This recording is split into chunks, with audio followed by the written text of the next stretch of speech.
नमस्कार दोस्तों, advance class online platform पे मैं ब्रिजेश कुमार करंट अफेयर्स के साथ आपका स्वागत करता हूं। तैयार हो जाइए करंट अफेयर्स के बेहतरीन क्वेश्चंस, बेहतरीन जानकारी के साथ। आइए देखते हैं पहला क्वेश्चन। देखिए पहला क्वेश्चन, किसे इक्वेडोर का नया राष्ट्रपति बनाया गया है? Who is new president of Ecuador?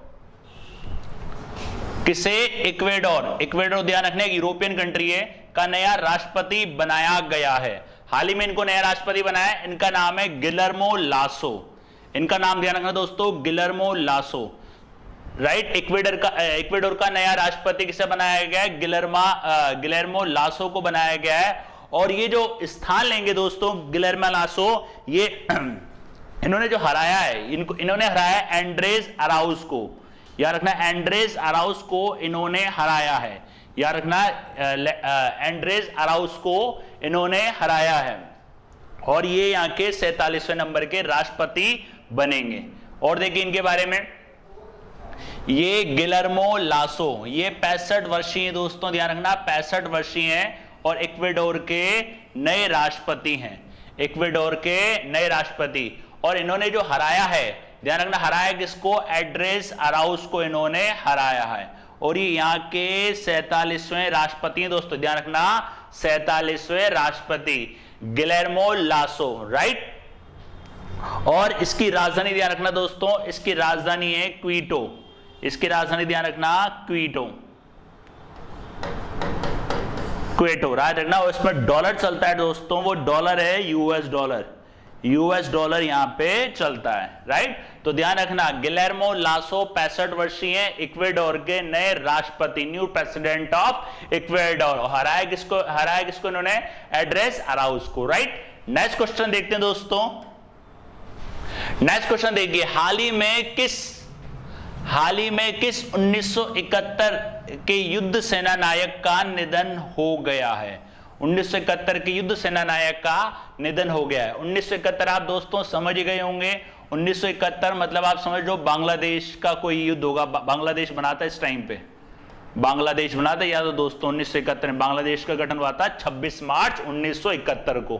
तो 71 से आपको याद ही गया होगा। इनका नाम है पंजाब सिंह। इनका नाम है पंजाब सिंह। पंजाब सिंह का हाल ही में निधन हो गया है, पंजाब सिंह। ये याद रखिएगा, सेना नायक 1971 युद्ध के, बांग्लादेश युद्ध के दौरान ये थे सेना नायक। ये कर्नल की उपाधि पर थे, ध्यान रखना। इनकी जो उपाधि थी वो एक कर्नल। और आपको याद हो दोस्तों, अगर आपने लेक्चर देखा हो तो एक और बताए थे मैंने सेना नायक, एक और थे एजी पिंटो। एजी पिंटो भी थे, वो भी बांग्लादेश युद्ध से ही संबंधित थे। 1971 के बांग्लादेश युद्ध के दौरान पूंछ की लड़ाई के ये नायक थे। बांग्लादेश युद्ध के दौरान जो पूंछ की लड़ाई थी उसमें इन्होंने नायक की भूमिका निभाई थी, ध्यान रखना। और इनको वीर चक्र से भी सम्मानित किया गया है। वीर चक्र से भी इनको सम्मानित किया गया है। ध्यान रखना कौन है दोस्तों? पंजाब सिंह, कर्नल पंजाब सिंह। ध्यान रखिए, इनका नाम है कर्नल पंजाब सिंह। और ये जो कर्नल पंजाब सिंह जो थे, ये आपके 1971 बांग्लादेश युद्ध के अंदर पूंछ के अंदर सेना नायक थे और इनको वीर चक्र से भी सम्मानित किया गया है। राइट, ध्यान रखिएगा क्या नाम है? पंजाब सिंह। और इनका जन्म हुआ था दोस्तों 1942 में। 1942 में इनका जन्म हुआ था, सेना नायक पंजाब सिंह। नेक्स्ट देखते हैं। नेक्स्ट देखिए, भारत द्वारा संयुक्त राष्ट्र शांति रक्षकों के लिए कौन सा डिजिटल प्लेटफॉर्म लॉन्च किया गया है? अभी आपको याद हो शांति रक्षक दिवस, शांति रक्षक एक दिवस भी आता है दोस्तों, अभी 29 मई को आया था ये संयुक्त राष्ट्र शांति रक्षक दिवस। संयुक्त राष्ट्र शांति रक्षक दिवस,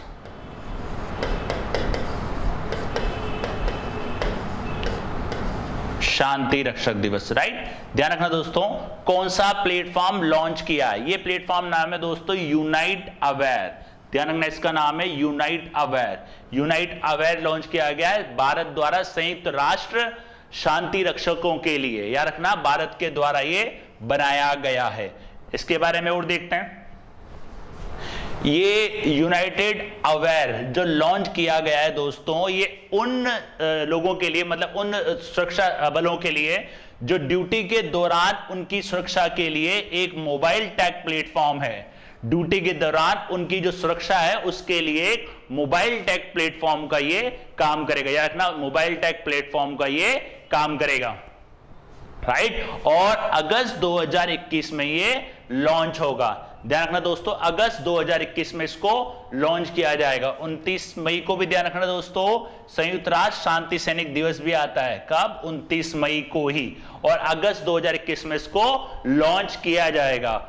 और भारत इस परियोजना में $1.64 मिलियन खर्च कर रहा है। भारत जो खर्च कर रहा है इसके अंदर लगभग $1.64 मिलियन वो खर्च कर रहा है। और इसे संयुक्त राष्ट्र के शांति अभियान संचालन विभाग और परिचालन सहायता विभाग के साझेदारी में विकसित किया जाएगा। याद रखना, शांति अभियान संचालन विभाग और परिचालन सहायता विभाग के साझेदारी से इसको तैयार किया जाएगा। याद रखना दोस्तों, अगस्त 2021 के अंदर ये आएगा। इसका नाम क्या रखिएगा? Unite aware. और भारत इसके अंदर जो खर्च कर रहा है दोस्तों, खर्च कर रहा है लगभग $1.64 मिलियन, राइट। और अगस्त 2021 में इसको लॉन्च किया जाएगा। याद रखना, यूनाइट अवेयर। और आप जानते हैं ये यूनाइट अवेयर अब किसके अंदर आती है? पीस कीपिंग, यूएनओ के अंदर। यूएनओ के बारे में आपको बताया ही रखा है, संयुक्त राष्ट्र संघ, राइट। नेक्स्ट देखते हैं। नेक्स्ट देखिए, एच.एस. डोरेस्वामी का संबंध किस क्षेत्र से था? एच.एस. डोरेस्वामी। एच.एस. डोरेस्वामी जो थे दोस्तों, ये एक स्वतंत्रता सेनानी थे। याद रखना, ये एक स्वतंत्रता सेनानी थे और हाल ही में इनका निधन हो गया है। एच.एस. डोरेस्वामी, एच.एस. डोरेस्वामी। और ये जो थे स्वतंत्रता सेनानी, ये ध्यान रखिएगा, एच.एस. डोरेस्वामी, एच.एस. डोरेस्वामी। इनका जो पूरा नाम है दोस्तों, थोड़ा सा अटपटा सा नाम है, हारोहल्ली श्रीनिवासया डोरेस्वामी। हारोहल्ली श्रीनिवासया डोरेस्वामी। याद रखना, कहीं डोरे मिलेगा, कहीं डोरे मिलेगा, तो नाम में थोड़ा सा ऐसा ही नाम में बस आप ध्यान रखना, डोरेस्वामी। ये स्वतंत्रता सेनानी थे। इन्होंने क्या करा था, जो आंदोलन था, एक तो भारत छोड़ो आंदोलन और एक था भूदान आंदोलन, उनमें उनकी भागीदारी थी। एक भारत छोड़ो आंदोलन और एक था भूदान आंदोलन, उनमें इनकी भागीदारी थी। भारत छोड़ो आंदोलन जो दोस्तों हुआ था, ये हुआ था 1942 में। और भूदान आंदोलन जो शुरू हुआ था दोस्तों, ये हुआ था 1951 में शुरू, राइट। ध्यान रखना दोस्तों, क्या नाम था इनका? एच.एस. डोरेस्वामी। इनका पूरा नाम है हारोहल्ली श्रीनिवासया डोरेस्वामी। हारोहल्ली श्रीनिवासया डोरेस्वामी। तो एक्चुअली क्या, एक थोड़ा कॉम्प्लिकेटेड नाम है, इसलिए आज आप शॉर्ट में इसको ध्यान रख रहे हैं, एच.एस. डोरेस्वामी, राइट। भारत छोड़ो आंदोलन और भूदान आंदोलन में इनकी भागीदारी रही थी, राइट। नेक्स्ट देखते हैं। नेक्स्ट देखिए, अमेज़न का नया सीईओ किसे बनाया जाएगा? अमेज़न का नया सीईओ दोस्तों, जैसे कि आपको मालूम है, अमेज़न के जो पूर्व सीईओ थे वो थे जेफ बेजोस। अब जेफ बेजोस क्या काम करेंगे? कार्यकारी अध्यक्ष का ये काम करेंगे, कार्यकारी अध्यक्ष। हालांकि काफी समय पहले इन्होंने ये घोषणा कर दी थी और ये नए सीईओ बनाने वाले हैं। अब ये जो सीईओ हैं, ये बनेंगे नए आपके एंडी जेसी। एंडी जेसी जो 5 जुलाई को सीईओ का पद ग्रहण करेंगे। CEO, chief executive officer. याद रखिएगा दोस्तों, सीईओ मुख्य कार्यकारी अधिकारी, chief executive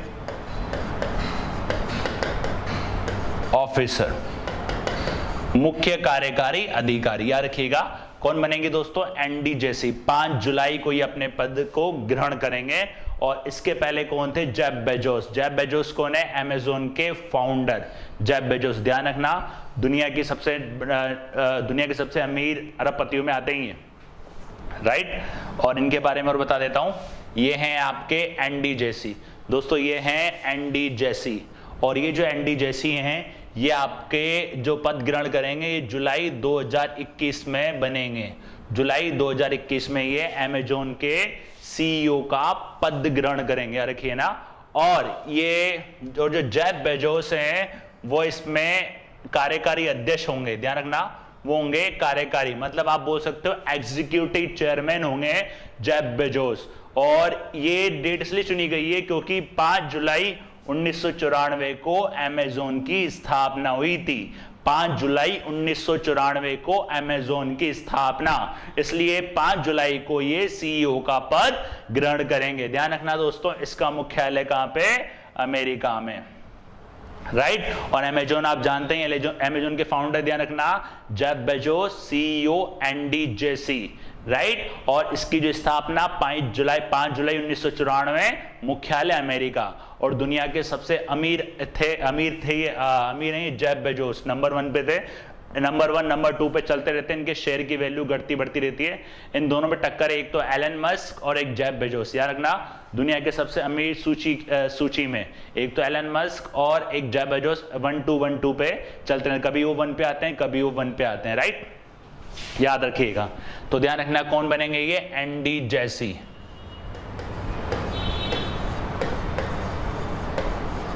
Andy Jassy, right. Next देखते हैं। नेक्स्ट देखिए, सच कहूं तो आत्मकथा, ऑटोबायोग्राफी।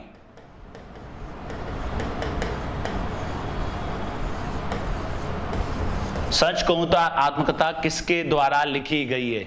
ये दोस्तों लिखी गई है नीना गुप्ता, एक जानी मानी प्रसिद्ध एक्ट्रेस है नीना गुप्ता। फोटो देखते ही आप पहचान जाएंगे, काफी सारी मूवीज में भी आई है इन्होंने ये बुक लिखी है। मतलब किस तरीके से ये नेशनल स्कूप ऑफ ड्रामा में निकली, किस तरीके से इन्होंने स्ट्रगल करा, किस तरीके से एक सक्सेसफुल कलाकार अभिनेता बनी, तो ये पूरा इन्होंने इसमें बुक में बताया है, नीना गुप्ता, राइट। ध्यान रखना, इनकी बुक का नाम है दोस्तों सच कहूं तो नीना गुप्ता की आत्मकथा, नीना गुप्ता की ऑटोबायोग्राफी। और इसको जो पब्लिश करेगा दोस्तों, इसको पब्लिश करेगा penguin random house, penguin random house के द्वारा इसको पब्लिश किया जाएगा,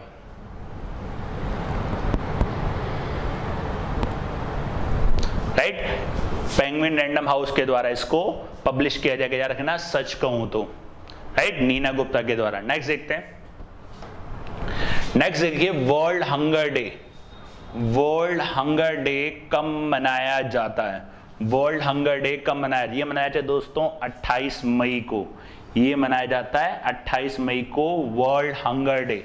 वर्ल्ड हंगर डे ध्यान रखिएगा दोस्तों, ये आता है 28 मई को। और भूखमरी से ग्रसित लोगों के बारे में जागरूकता के लिए ये डे मनाया जाता है। यह रखना, 22 मई को आता है जैव विविधता दिवस, बताया भी था इसके बारे में मैंने आपको दोस्तों। वर्ल्ड हंगर डे 28 मई, ये देख सकते हैं आप। वर्ल्ड हंगर डे 28 मई को आता है। और वर्ल्ड हंगर डे, विश्व भुखमरी दिवस इसको बोल सकते हैं, विश्व भुखमरी दिवस भी आप बोल सकते हो। 2011 में ये शुरू किया गया था, 2011 में शुरू हुआ था। इसका जो उद्देश्य दोस्तों, जो इसका ऑब्जेक्टिव है वो है दुनिया भर में भुखमरी से ग्रस्त से अधिक लोगों के बारे में जागरूकता फैलाना। तो दुनिया में जो भूख से ग्रसित लोग हैं उनके बारे में जागरूकता फैलाने के लिए डे मनाया जाता है। 2011 में ये डे पहली बार शुरू हुआ था। और इस जो एक इंडेक्स भी आता है जिसको बोलते हैं world hunger index, world hunger index भी आता है जिसको तैयार करता है एक तो कंसर्न वर्ल्ड वाइड एक कंपनी है और एक जर्मनी कंपनी है वर्ल्ड हंगर, संयुक्त रूप से इस इंडेक्स को तैयार करते हैं, वर्ल्ड हंगर इंडेक्स। अगर 2020 के सूचकांक की बात करें तो भारत की स्थिति थी 94 नंबर की, मतलब आप बोल सकते हो बहुत गंभीर स्थिति थी भारत की। 107 में से 94 नंबर बहुत गंभीर स्थिति आप बोल सकते हो। और अगर 2019 की बात करें तो भारत की स्थिति 102-117 में से 102 थी 117 में से, ध्यान रखना भारत की स्थिति 102-117 ये भी को बहुत गंभीर स्थिति है। और 107 नंबर की बात करें, चार्ड एक कंट्री है, चार्ड एक कंट्री है, तो ध्यान रखना ये है 107 नंबर पे, इसकी स्थिति सबसे गंभीर है 107वें नंबर पे। तो वर्ल्ड हंगर इंडेक्स, ध्यान रखना वर्ल्ड हंगर इंडेक्स और वर्ल्ड हंगर डे मनाया जाता है 28 मई को। और इसको जो बनाया जाता है एक तो कंसर्न वर्ल्ड वाइड और जर्मनी की कंपनी है वेल्ट हंगर संयुक्त रूप से इसको लॉन्च करता है। 107 में से 94 नंबर की है भारत की स्थिति, मतलब बहुत ही गंभीर स्थिति है, राइट। भूख से ग्रसित दुनिया भर में भूखमरी से ग्रसित अधिक लोगों के बारे में जागरूकता फैलाने के लिए, राइट। नेक्स्ट देखते हैं। नेक्स्ट देखिए CNR राव का संबंध किस क्षेत्र से है। CNR राव जानते ही दोस्तों, इनको भारत रत्न से सम्मानित किया गया था, इनको भारत रत्न से सम्मानित किया गया था, राइट। किसके साथ? सचिन तेंदुलकर के साथ इनको भारत दिया गया था। CNR राव को भारतीय एक वैज्ञानिक है, ये भारतीय एक वैज्ञानिक, ध्यान रखना, ये एक भारतीय वैज्ञानिक है CNR राव, राइट। भारत रत्न से इसको सम्मानित किया जा चुका है और ये वैज्ञानिक हैं, ध्यान रखना। CNR राव, भारत रत्न पुरस्कार इनको दिया गया था, सचिन के साथ, सचिन तेंदुलकर के साथ इनको पुरस्कार दिया गया था और इनको इंटरनेशनल ENI अवार्ड से सम्मानित किया जाएगा, इनको इंटरनेशनल ENI अवार्ड से सम्मानित किया जाएगा। और ये जो अवार्ड दिया जाएगा दोस्तों, ये दिया जाएगा इनको रोम में, रोम कहां पड़ता है दोस्तों? इटली में। ये इनको दिया जाएगा रोम में और ये दिया जाएगा अक्टूबर 2021 में, अक्टूबर 2021 में इनको इससे सम्मानित किया जाएगा और इसे एनर्जी रिसर्च का नोबेल पुरस्कार कहा जाता है। याद रखना, एनर्जी रिसर्च का इसको नोबेल पुरस्कार किया जाता है, मतलब ऊर्जा अनुसंधान का नोबेल पुरस्कार के नाम से इसको जाना जाता है।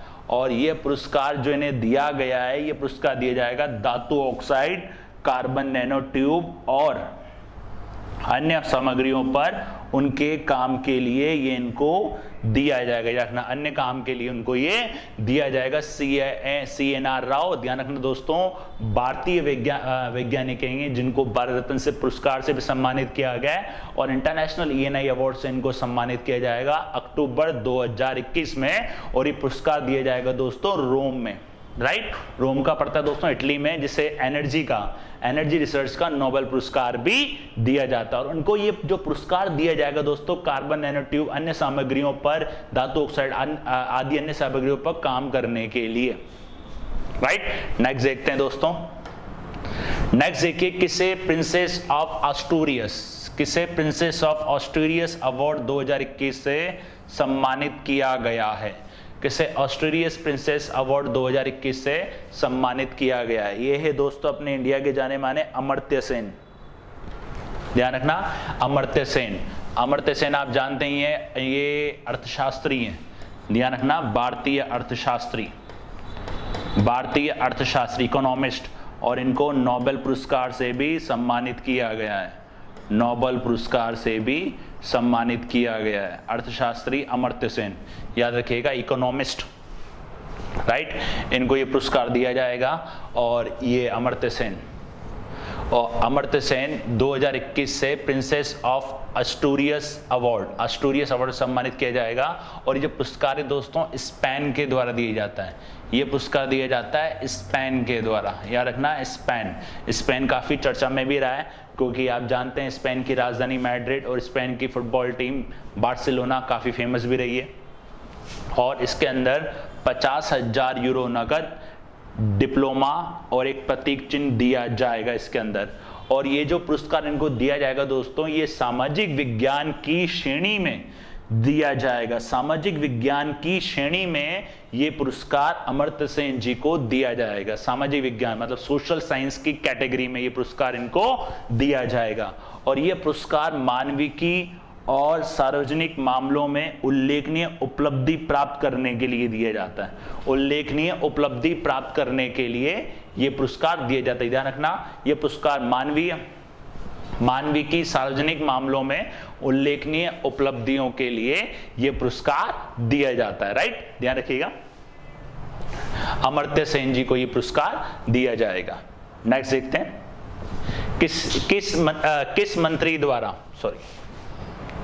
किस मंत्री द्वारा हाल ही में ओपीडी पोर्टल लॉन्च किया गया है।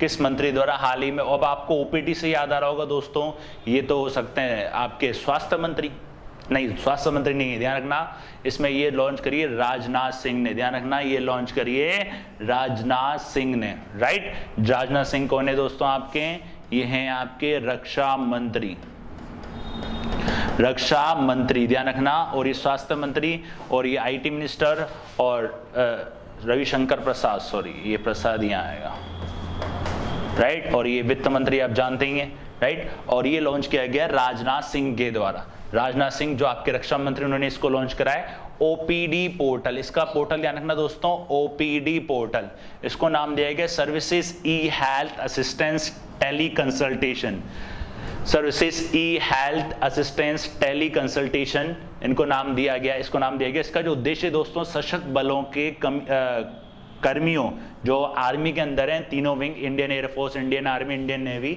उनके परिवारों को टेलीमेडिसिन सेवाएं प्रदान करना, उनके परिवार वालों को टेलीमेडिसिन सेवाएं प्रदान करना। तो ध्यान रखना ही किसने लॉन्च करी दोस्तों, राजनाथ सिंह ने। ये है आपके रक्षा मंत्री, OPD portal, service e health assistance teleconsultation, right. इसका जो उद्देश्य है दोस्तों, सशस्त्र बलों के कर्मियों और उनके परिवारों को टेलीमेडिसिन की सेवाएं प्रदान करना, राइट। ये थे आपके 10 बेहतरीन क्वेश्चन, 10 बेहतरीन जानकारी के साथ। बने रहिए, चैनल के साथ जुड़े रहिए। मिलते हैं नेक्स्ट क्लास में नेक्स्ट नए क्वेश्चंस के साथ, तब तक के लिए धन्यवाद।